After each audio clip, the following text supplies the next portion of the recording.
Hello student, I hope you all are safe at home.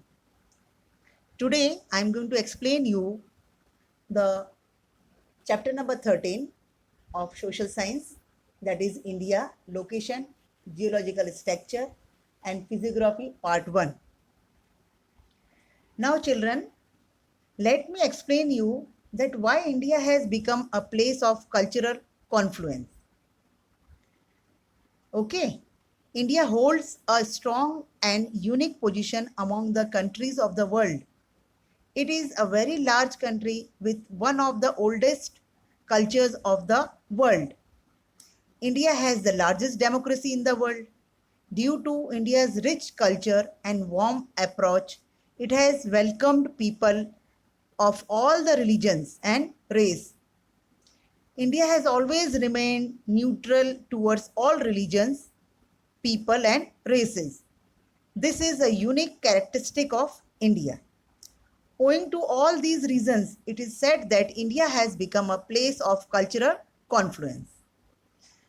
Now, children, for your knowledge, you can see textbook world map in the shape of globe. See, India is shown in white color where it lies in the world. Okay. Now let me explain you the location of India. India lies in the northern hemisphere. The northern part of India extends till the southern part of Asia. It is a part of South Central Asia. India is located between 8 degree 4 minutes north to 37 degree 6 minutes north latitudes and 68 degree 7 minutes east to 97 degree 25 minutes east longitudes. 82 degree 30-minute east longitude is the standard meridian of India, which decides the local time of India. It passes through 5 Indian states. The Tropic of Cancer, located at 23 degree 5 minutes north latitude, passes through the center of India. It divides the country into almost two equal parts, that is northern India and southern India. Now, northern India. India's northern part is spread more in the east and the west direction. North India contains Himalayan mountain region and large plains. Now, southern India.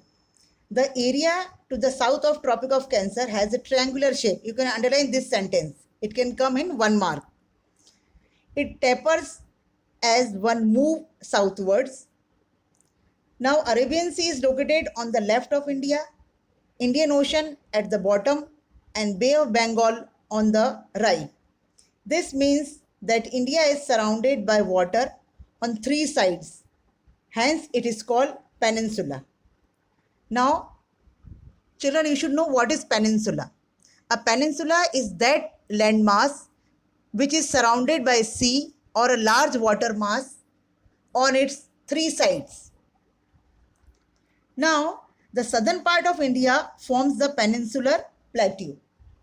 The peninsular plateau includes the eastern plains that lies on the eastern side of southern India and the narrow western coastal plains that lie on the western side of southern India. Now, let me explain you the length and breadth.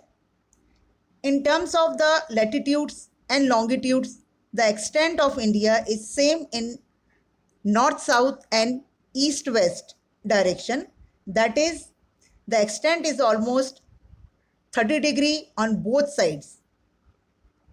Now, the north-south length from Ladakh to Kanyakumari is 3,214 kilometers and west-east breadth from Gujarat to Arunachal Pradesh is 2,933 kilometers. Now student, in my next video, I will explain you the area of India. Thank you.